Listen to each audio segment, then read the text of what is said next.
Le e-commerce, sur le papier, peut être beaucoup plus responsable que le commerce physique. Je vous explique. Et ça en cause de l'effet du dernier kilomètre qui, lui, est très coûteux en CO2.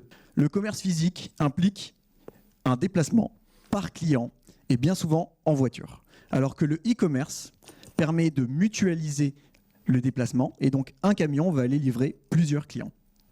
Alors je vous rassure, le e-commerce est bien polluant et même très polluant. Et ce qui rend le bilan du e-commerce si désastreux, c'est en majeure partie à cause d'un élément qui est les retours produits.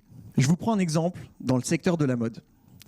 Un vêtement sur 4 qui est commandé en ligne est retourné à l'entrepôt, alors qu'il est neuf. C'est juste un problème de taille ou de finalement il ne va pas, donc je le renvoie à l'entrepôt.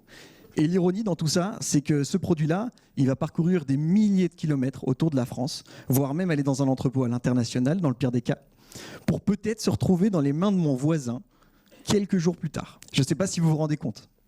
On parle de 78 millions de vêtements chaque année qui sont retournés. Et en conséquence, c'est 200 000 tonnes de CO2 émis chaque année. Je m'appelle Pablo, j'ai 23 ans et j'ai cofondé le projet Turny. Et avec mon associé, on s'est donné une mission, c'est de décarboner les retours un par un. Et donc on a mis en place une solution de reverse logistique locale et durable. Alors, reverse logistique, c'est juste un mot stylé pour dire retour, logistique de retour, tout simplement. Pour faire ça, nous, on croit en l'économie collaborative. On s'appuie sur une communauté de turners, qui sont des gens comme vous et moi, qui acceptent et qui se professionnalisent pour recevoir des produits dans leur zone géographique, les contrôler et pouvoir les réexpédier lors de la prochaine commande dans la même zone géographique. Et donc, d'éviter le retour à l'entrepôt.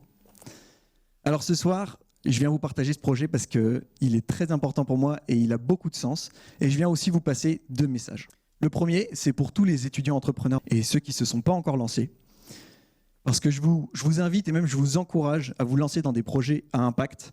Parce qu'on a besoin de jeunes qui mènent des projets à impact pour aller questionner et aller changer les codes et changer les méthodes qui sont vieillissantes et polluantes. Et le deuxième message, je pense que vous l'entendez beaucoup, vous l'entendez peut-être même en cours, beaucoup d'entrepreneurs arrêtent, beaucoup abandonnent, beaucoup font des burn-out. Et j'ai entendu un message d'un de mes mentors qui a fait beaucoup écho en moi. Et donc je vous le partage parce que ça a changé mon mindset. Je pense qu'il faut voir l'entrepreneuriat non pas comme un sprint, mais comme un marathon à haute intensité. Et si je vous partage ça, c'est pour vous dire que je vous encourage à trouver un projet qui a beaucoup de sens pour vous, avec un why très fort qui vous encourage à vous réveiller tous les matins. Et surtout aussi, prenez soin de vous et de votre équilibre de vie. Et seulement là, je pense que vous vous donnerez les moyens de potentiellement aller au bout de votre produit. Merci.